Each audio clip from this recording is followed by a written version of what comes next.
All right, welcome everybody. My name is Blair Nicol with FranNet, and this webinar is basically designed as kind of a franchising 101. Most of our clients come to us in kind of the very beginning stages of their franchise research, and we're big proponents of trying to educate people on business and franchise ownership. So when they go into this process, they're going into it with eyes wide open. And so that's basically what this webinar is designed for, is to kind of answer a lot of the preliminary questions that you have. And it's designed to get you to a point at the end of this webinar where you're able to say to yourself, hey, is business or franchise ownership right for me? If so, now I know what it's going to take to do it. I know what resources are available for me out there. I know kind of a little bit about the financing resources that are available.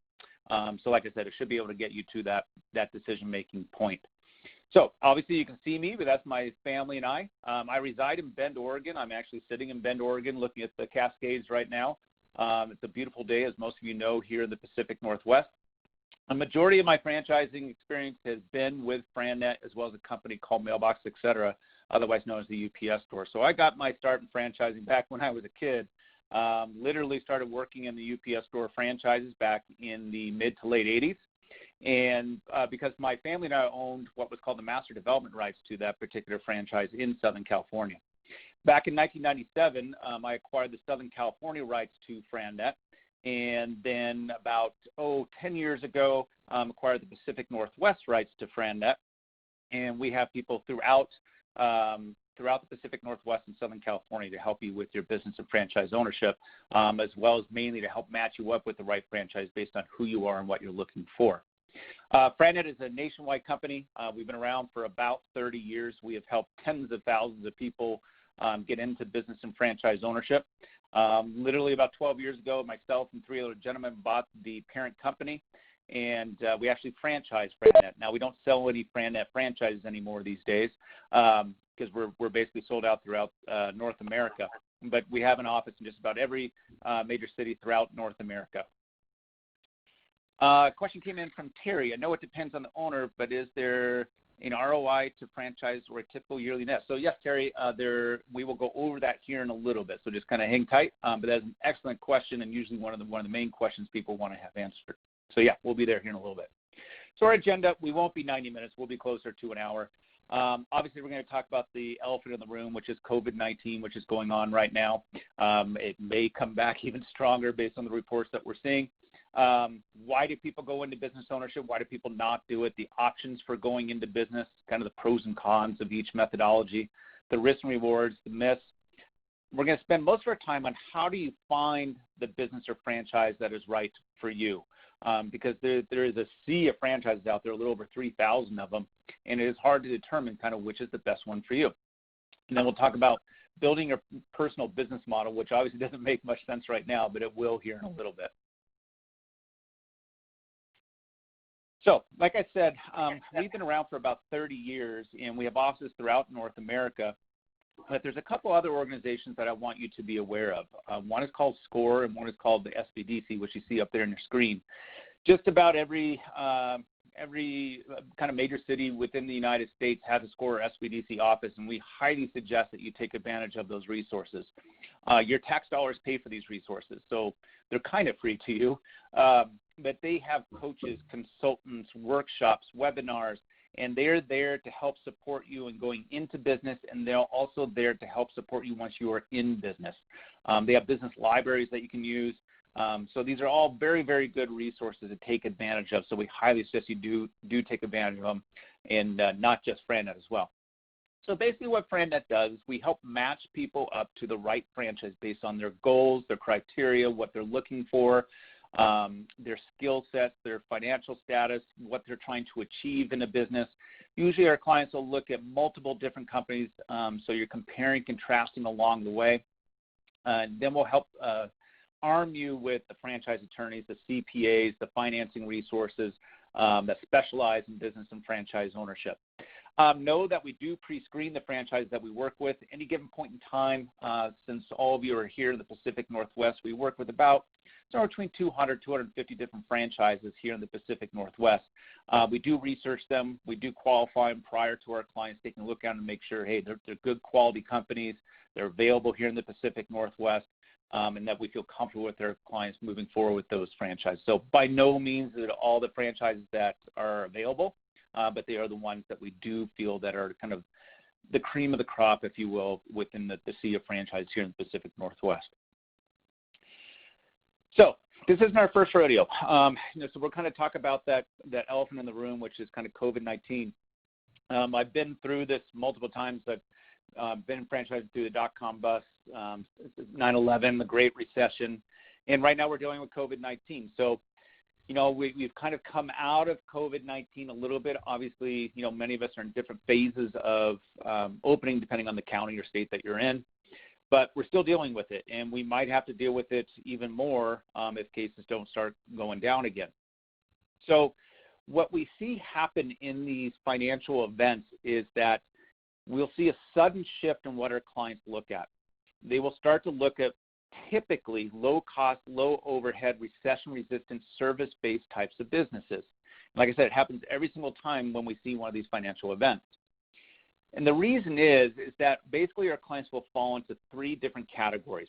As you can see in that red category there, many of our clients back in March who were kind of in process, if you will, hit the brakes. And we get it. Nobody kind of had dealt with this situation before. We didn't know how it was going to end up. Probably still don't know how it's going to end up. So obviously we had probably about a third of our clients just absolutely hit the brakes and said, hey, I want to see what ends up happening with COVID-19 prior to going into business. Middle third said, hey, I want to kind of tap the brakes. I still want to go into business. I want to proceed cautiously, and I want to pull the trigger with clarity on COVID-19. Now, if clarity means, hey, I need to see the stock market back above 30,000. Hey, I need to see a vaccine established for COVID-19 prior to doing this, then I wouldn't start doing this process yet, because none of us know when any of that's going to occur again. And typically the research process for researching franchise is about a 3 to 4 months, maybe 3 to 5 months now process. And so you got to be very clear on what is clarity for you and is it realistic. And then we have probably another third of clients that are full steam ahead. They look at this as kind of the window of opportunity to go into business. They want to take advantage of the opportunities, which is low interest rates, increased vacancies. Yes, you are capitalizing on other business owners' demise, unfortunately, but hey, it's all in your favor. There can be a huge economic opportunity on the other side, and you'll be ready for it. So what we see a lot of our clients doing right now is they are signing their franchise agreements, funding their franchise, and starting to, but not open quite yet. Terry asked the question, have we started not hearing anything yet? Hopefully you're hearing me. The conference has been unmuted. You should be hearing me, Terry. Anyways, so then they'll be open at the time that they're ready to take off. So they're making the decision to go into business right now, but not opening for business. Typically our clients will be opening their business come the fall or winter or maybe spring of next year. So know that there's all kinds of financing companies out there. These are the three biggies within the franchise industry: Benetrends, Guidant, and FranFund. We're seeing more and more of our clients choose kind of probably Benetrends and Guidant right now, mainly because Guidant is based in Seattle. And like I said, most of you are from the Pacific Northwest on this webinar. But also Benetrends is kind of probably the biggest company within the industry. So all these companies specialize in franchise financing. They are very good at what they do. Know that there's all kinds of different resources of financing right now. We should have a chance at the end to kind of go through some. And if you have some specific questions in regards to financing, I'd be happy to answer them for you. Okay, so one of the things that we always ask our clients is when we do these the conference has been muted. Is we will ask you to just kind of start naming franchises, or we'll ask the question, hey, if you knew you could be successful in business or franchise ownership as compared to getting a job, which one would you rather have? And most people say, hey, if I knew I could be successful, I think I'd rather own my own business if I could. So the other question that we ask is why? Why are you thinking about going into business ownership? I mean, look, we're in a very interesting time right now.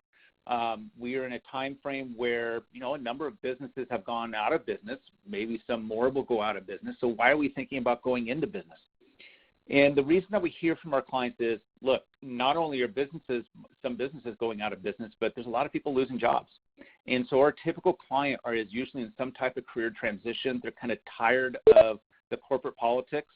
They're looking more and more for financial security and fulfillment. They're tired of going through layoffs, and overall they just want more security and control. Yet most people choose to work for someone else, and the answer is, well, why? Why would you do that? Now, I'm one of those odd birds out there that was raised that no matter what you do, never work for somebody else. Always own your own business. But when you look at reason why people don't go into business, is the number one reason is right here. It's risk, okay? The number one reason. We're suddenly talking about taking your own time, your own money, in a sense, kind of gambling with it. And we're not sure 100% of the time what the outcome is going to be on the other end. And so that's the hard part about business ownership, is that we know that in a job, the risk in a job here in the beginning is very, very low, okay? But as time goes on, the risk of the job goes up, and that's when you start to see corporate layoffs, corporate transitions, and that's when you start to see a lot of people start to focus on business and franchise ownership. But in the beginning part of the job, like I said, if you land a job today, you'll most likely have a paycheck in the next week or two. Okay, so there's very, very little risk and not a lot of money to secure that. In business ownership is the exact opposite, all right? The greatest risk is right here in the beginning, all right? It's when possibly there's more money going out than there is coming in. And what you want to find is usually somewhere along this timeline, there will be a line right here where on this side is all the great things that you hear about business and franchise ownership. It's where the risk is kind of taken out of owning the business. The money is, or the business is producing the income that you want, is producing the lifestyle that you've always wanted, and you hear all those great stories about the control and freedom of business ownership. But you got to be comfortable with the risk part over here on the left. And so we'll talk about the research process and how to properly research these franchises so that you can make a safe and wise decision. You know what the time frame is, you know what the window of risk is, so that you know what you're getting into. So you play by the rules, but the rules are changing. So a lot of our clients say, look, job security isn't what it was in the past, okay? A lot of our clients even feel that there's a little bit of age discrimination out there. That younger people are getting hired more than, say, somebody in their 45 to 60 years of age. But they might also be concerned about the economy. So like I said, during COVID-19, what we will see is we'll see more people look at more service-based, or kind of what we call essential service types of businesses. So on this slide, what you're looking at here is throughout the other financial downturns that we've all experienced, these are the industries that did very well during those financial downturns. Now, are there some that are on this list that have been affected differently even during this during this financial downturn? The answer is yeah. I mean, look at these two right here, hair care and fitness. Those businesses are still coming online right now. They were shut down. So COVID-19 has been a very, very different business situation compared to the other financial downturns. But, hey, these are all services that people have to use and that have proven successful during the other financial downturns. And we have some other webinars on some recorded webinars that we'd be happy to forward to you on essential service franchises. So some things to consider is that, hey, many businesses thrive in all different types of economic conditions. But you got to figure out, hey, what's right for you and what it is that you're trying to achieve. And, hey, nobody has a crystal ball, but what do you think is going to be happening in the future 1 to 5 years from now? So there's different ways of going into business. You can start a business from scratch, you can buy a franchise, or you can buy an existing business. So let's look at the pros and cons of each methodology. So starting a business from scratch, it is the way every single business on this planet started. It is, whether it's Apple or Intel or FranNet or Nordstrom's, it doesn't matter. somebody had an idea one day and they created a business out of it. So this is the most entrepreneurial thing that you can do. You have total control, all kinds of room for creativity, really no rules. You can build the business big or small, however you want to build it, because it's your company. You're starting from scratch. And you can build a business from your passion. The disadvantages is that you have to create everything, okay? You have to, what's the business going to be called? What's going to be the accounting software? What's going to be the CRM software? What's going to be the sales cycle of your business? Where are you going to get your product? How are you going to provide your service? How many employees you need? How are you going to find your employees? So you're kind of on your own, which is kind of a scary thing to do. And so you got to create all the systems, and therefore it's a very slow, drawn-out ramp time, and so therefore a very high failure rate in starting a business from scratch. Buying an existing business is probably one of the safest ways to go into business. Now, generally what you'll see right now is a lot of business owners will not be selling their businesses. Why? Because they don't want to sell on a downturn that we're in right now. The general rule of thumb is about 2/3 of all businesses, when they sell, they will sell to a friend, family, or an acquaintance. In other words, you and I will never have heard of it. We never even knew it was for sale. And so it does not sell in the open market. I know every business that I've bought and sold for me personally over the years was done that way. In fact, I'm in the middle of a transaction right now purchasing a business where it was, again, not on the open market. I approached the owner a number of months ago, and we're just about ready to wrap it up here in about the next week. So it is hard to find good existing businesses for sale.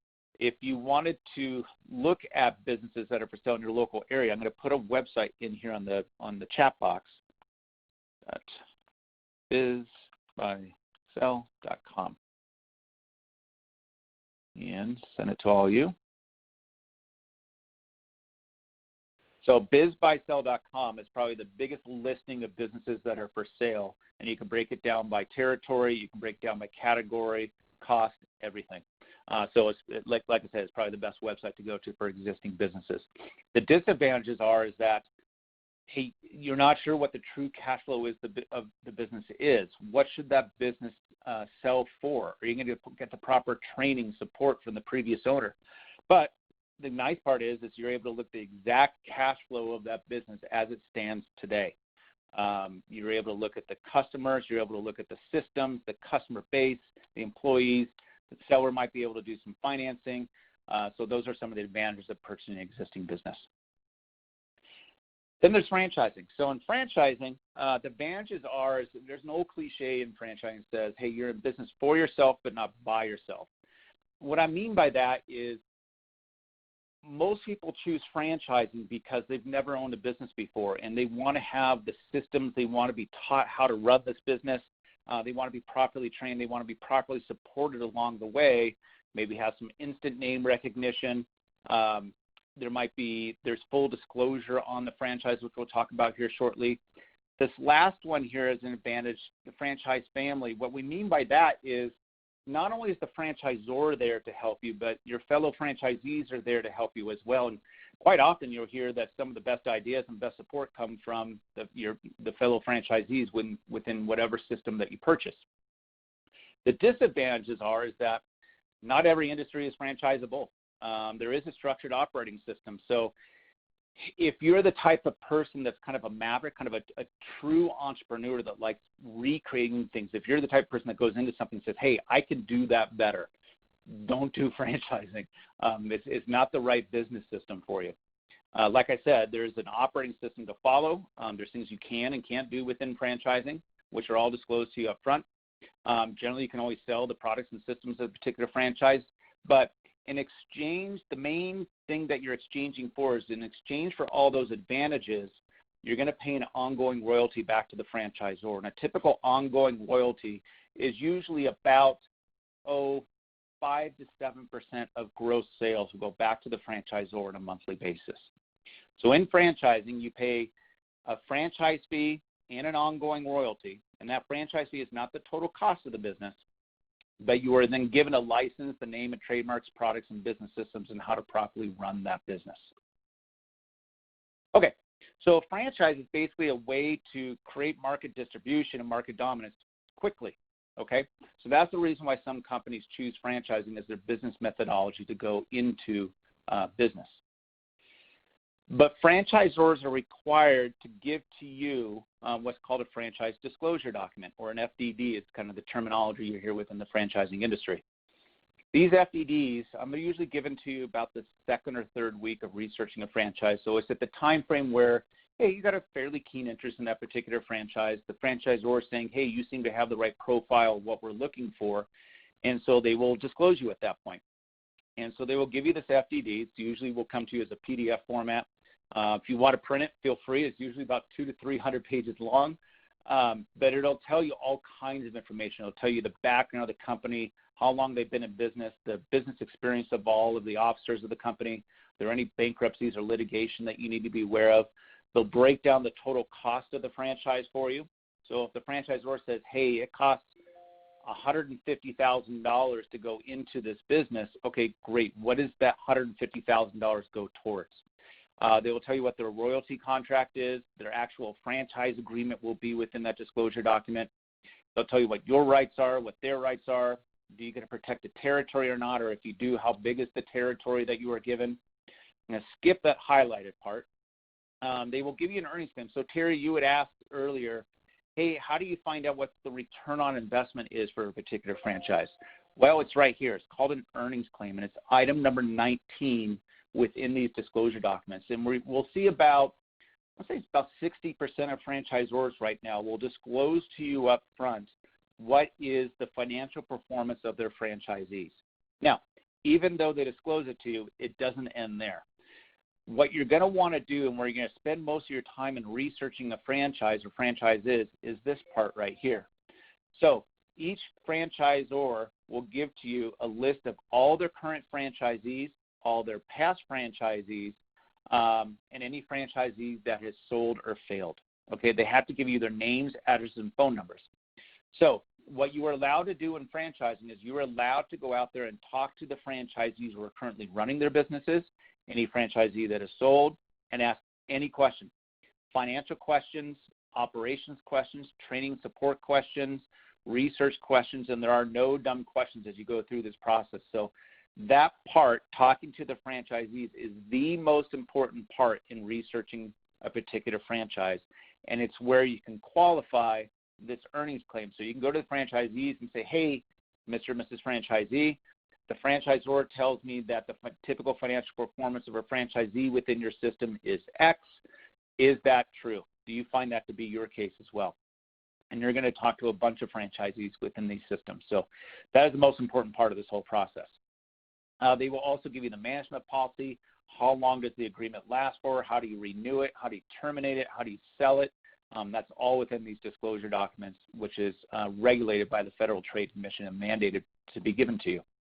So, like I said, you're going to talk to current and past franchisees that will let you know the success or failure rate and the financial results of this particular franchise. So, Terry, hopefully that answers your question there. And you can't do this of an independent business. So only franchising allows this extensive research utilizing past results. One of the biggest trends that we saw prior to COVID-19, and we're actually starting to see it come back yet again. So not only will it be what we call essential services, but there's also the semi-absentee category. And what a semi-absentee category is these are businesses or franchises that are designed for you to either have a full-time job, go get a full-time job. Maybe you're in a stage in your life where you're like, hey, I want to own a business, but I don't want it to be a full-time business. I want to spend 10 to 20 hours a week overseeing the business and have a manager run the day-to-day operations of the business. Or maybe you're trying to diversify your income or your portfolio and create a safety net for the future. So those clients will look at what we call semi-absentee ownership, okay? These businesses, they're usually a little slightly higher investment because they're usually location-based. They will be manager-run, and advertising dollars draw the customers into the business. So some of the common segments that you'll see, building construction, hair, beauty, fitness, wellness.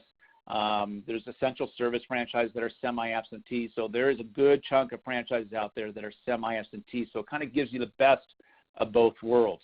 You know, you can have a job, you can own the business, and typically what our clients will do is they will use these businesses as a methodology to their, call it freedom in the future, if you will. So they will get multiple units open. It's producing the income that they've always wanted, and they're able to either go into semi-retirement or back away from their corporate job or leave their corporate job and just focus on their business, which is what most people want. So that's what those businesses are designed to do, so that we will see that trend. We're actually starting to see that trend already come back.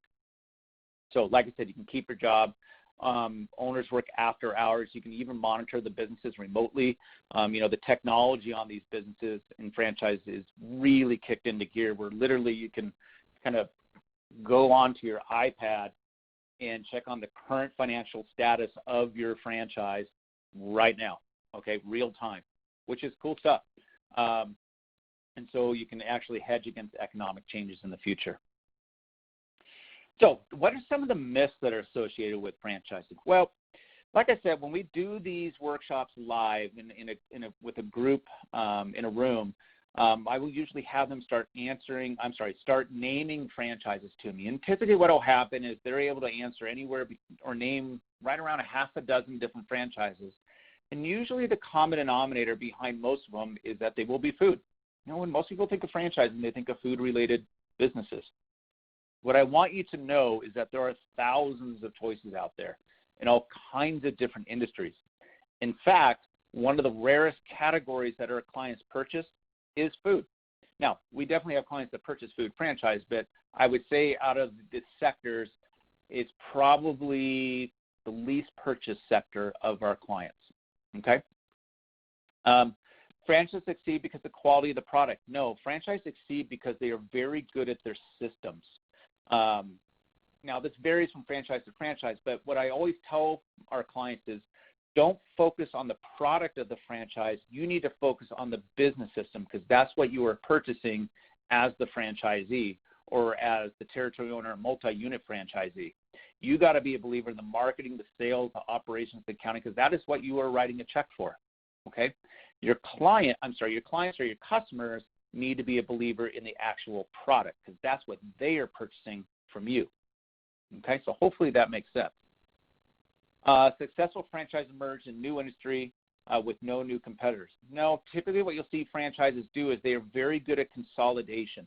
They're very good at coming into an industry where, hey, maybe there's been a lot of mom and pops doing it for years and doing just fine, and then the franchisor comes into the space and says, hey, not only can I compete with them, I can do it better. We have better purchasing power, we have better marketing, we have better systems, and so they will start to eat away at market share within that particular category. So that's what franchises are very good at.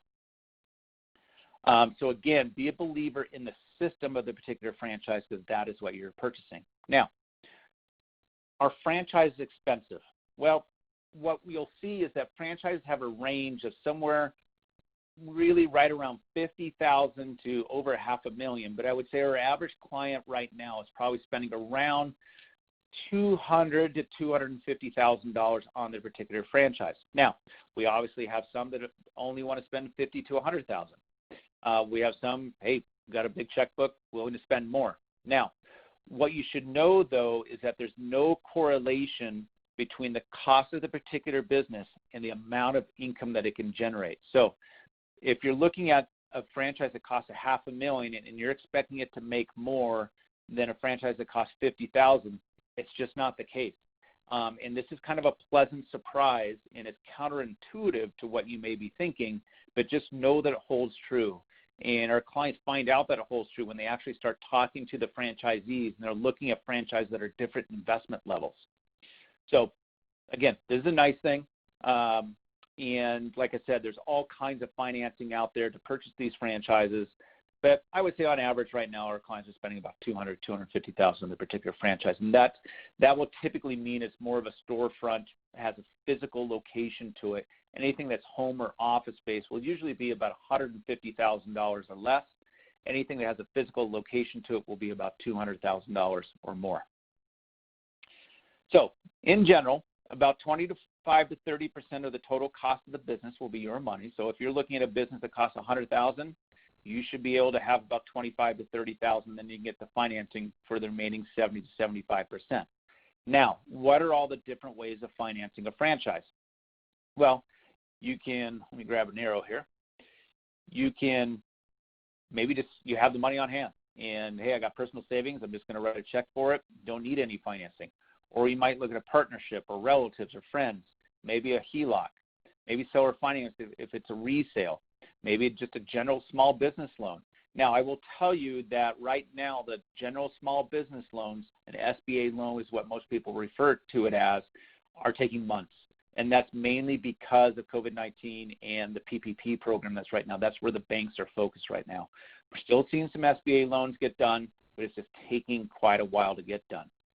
This last item here, which is retirement accounts. Now, you may be saying, well, if I tap into my retirement account, aren't I going to get early withdrawals and penalties? And the answer is no. There's called the ERISA Act of 1973. A lot of people refer to it as the ROBS program, or rollover for business startup. And what the IRS allows you to do is to use retirement funds to fund and pay for a business without early withdrawal fees and without penalties. So when a lot of people hold their assets and their personal net worth in the retirement accounts, and they're kind of looking at the stock market these days saying, God, which way is this thing going to go? If I can pull some money out of it and invest it in myself and in my own business that I have control over, I'd like to do that and kind of be my own personal bank. Well, you're allowed to do that. So just know that you don't have to do it. I would say over half of our clients use retirement funds to fund their business because they want to be their own bank and invest their own funds. And be happy to go into more detail. And again, we have webinars on this from those financing partners that I showed to you earlier. They'd be happy to go into more detail with you. So, like I said, there's no correlation between the cost of the business and how much money you can make. So just know that that's a very, very good thing that's on your side. Is industry experience required? No. Franchisors want you to use their system. So let's say that you are a retired teacher and you're looking at a tutoring business or an educational business. Franchisor will probably take a pass on you. They don't want you doing the teaching. They don't want you doing the tutoring. They want you to focus on customer interactions. They want you on customer retention, getting new customers, overseeing the business. All right? So they want to make sure that you have the skill sets necessary to properly run the business, not necessarily previous background. Okay? Now, a franchise is a great fit when it's a vehicle to get you to what you're trying to achieve, your lifestyle and financial goals, and it's a way to reduce risk, income security versus job security. But why would you pay the royalties? Well, again, you're given this system on how to properly run the business and given the support on how to properly run the business. You're able to send the email, pick up the phone if you got questions. You're able to talk to your fellow franchisees, the franchisor. Again, the cost is, hey, the royalty payments that are ongoing during the life of the franchise. Bear with me here. All right. We're having a little trouble getting this next slide up. Okay. So like I said, there's no cliche that says you're in business for yourself but not by yourself. So what we're going to do now is we want to look at, well, how do you find the business or franchise that is right for you? All right, so you want to separate the function of the business from the function of the business owner. So what do I mean by that? So ask yourself, am I willing to follow the franchisor system? Is it affordable? Am I comfortable with the risk level for this particular franchise? Will I have fun? Do I see myself getting out of bed and really enjoying what I'm doing? Finally doing something I've always wanted to do. But what you need to be able to figure out first is, what are your goals? Okay? Look out 5, 10, 20 years from now. What is it that you're trying to achieve? Because the whole reason for doing this is to achieve those goals.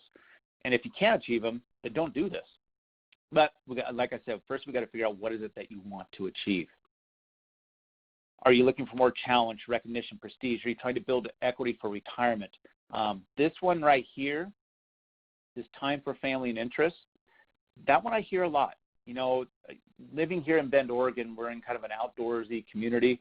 There's a lot of times when I'm working from our ski resort here, I might be fly fishing or something. In other words, I have a lot of freedom and control with my schedule.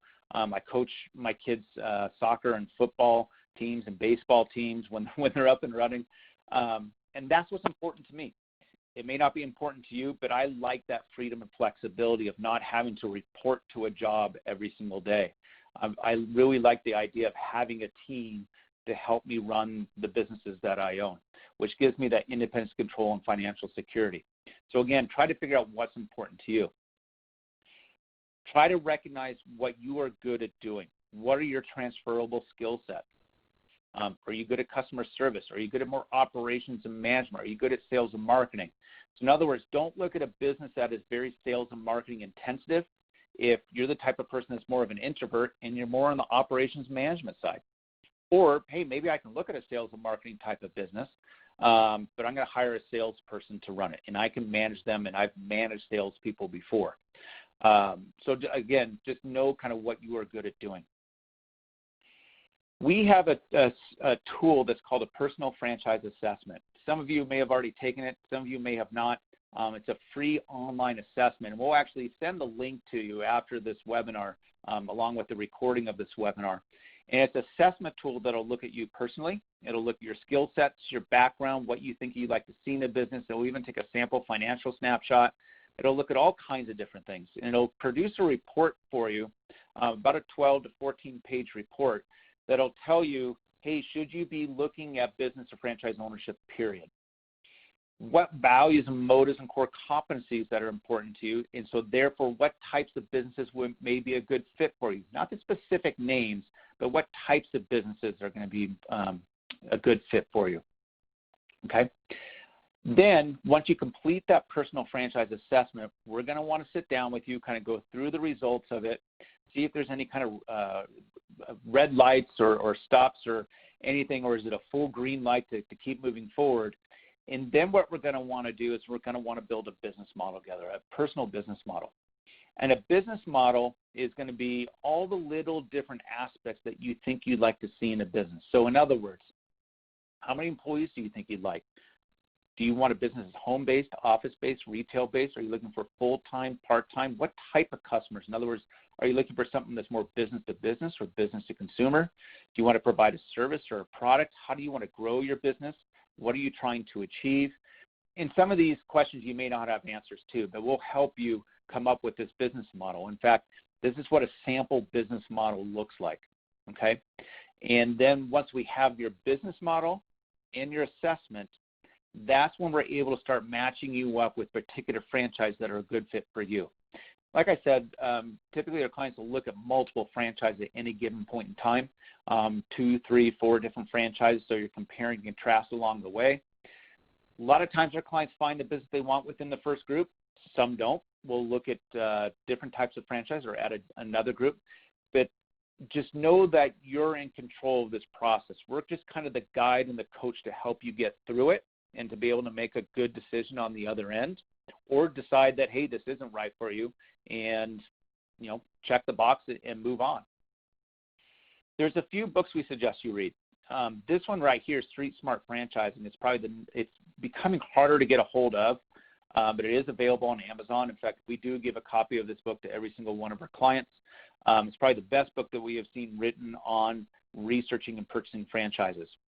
The other resources that I would take advantage of is we do have resources of CPAs that specialize in franchising, as well as attorneys that specialize in franchising. So to help you dot your I's and cross your T's, make sure you're signing a good franchise agreement and that you're, again, making a good, safe, wise decision. So we can give you those resources here in the Pacific Northwest. So like I said, every single one of you will get a copy of this webinar. You'll get a link to the personal franchise assessment. You can even go directly to our website, FranNet.com, to fill out the assessment and go to it right away if you want to. But like I said, we'll get you a copy of it right away. That is my personal contact information. The team here in Pacific Northwest is Emily Anderson, Charlie McGee, and myself, as well as Susie Fowle. And we'll get you all the information that you need. If you have any other questions right now, feel free to put them into the chat box as we wind up here. But I want you to know that there's people to help you get this done. And most people have the dream of wanting to own their own business, and we'll help you achieve it if it's something that you really want to do. Know that it's a very interesting time right now to go into business. A lot of people look at this time frame or this window that we're in as an opportune time to go into business because everything is in your advantage. Interest rates are at historical lows. Leasing rates are coming down. Construction rates are starting to come down. Market vacancies starting to come up. So all of that is in your advantage. And the good part is you're not in business right now. You're able to do a tremendous amount of research. You're able to talk to a tremendous number of franchisees and franchisors to see, hey, can I really get what it is that I want? And do I think this is the right move for me? And then physically open the business when you're ready to physically open it, and that when you think it's a good time frame to do it. Okay? So I don't see any more questions coming through the chat box, so I think we'll just kind of wrap it up right there. We're about 45 minutes on the nose. I want to thank everybody for your time.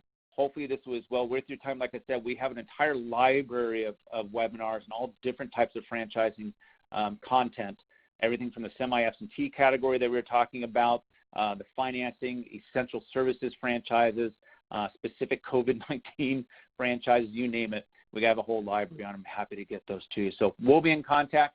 Be on the lookout for the recording as well as the link to the personal franchise assessment.